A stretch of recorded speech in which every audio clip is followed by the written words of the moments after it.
So one of your questions was, what is your favorite genre?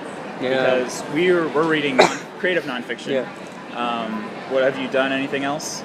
Yeah. What's your favorite? Yeah. Fiction, nonfiction, not You've poetry. sent me a couple poems. Like what are two poems? In a dark time in my life, perhaps. But I mean, right now I'm still really digging the nonfiction, and maybe it's just because that's where I'm having the most success right now.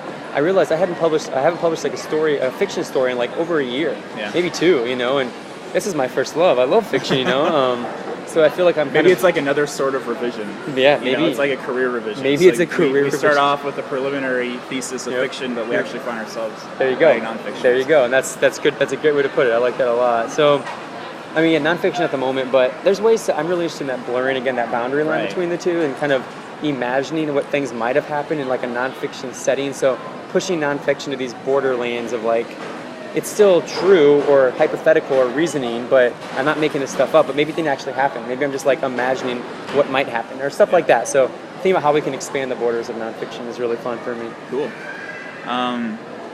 How long does it take to write individual pieces? I mean, the Monsters thing has been out for, a while About now. A year, yeah. Yeah, so, it's been out for a year. You wrote it, long in advance of that. But do you remember, or like on an essay, how long you were working on it? Gosh, it depends what time of year it is, if I'm teaching or not. Okay. Sometimes I just start thinking about an essay. And I used to, at Knox, when I was younger, I would just write every day. And I would just write every day, and most of it would be crap, but it would all happen every single day. And I still like that method the most.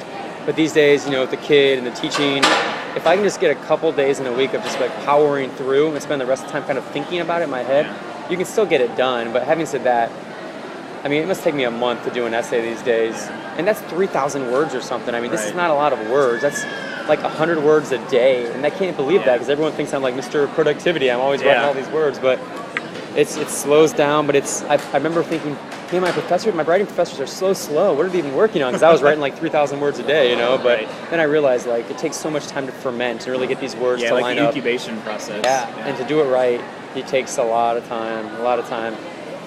How aware are you of, are you more of a process person, or are you just like, I have to get this finished product out of the line, or are you more interested in kind of seeing what comes your way? I think I'm maturing as a writer. I used to be all like process. Let's just like write it, let's just chuck it out, let's vomit this up, and then just send it off in the world as fast as we can. Right. But I guess I'm starting to think about like, not exactly legacy, but like when I die, what work will people remember me by? And just this morning, a woman stopped me at this conference and was talking about a piece I wrote.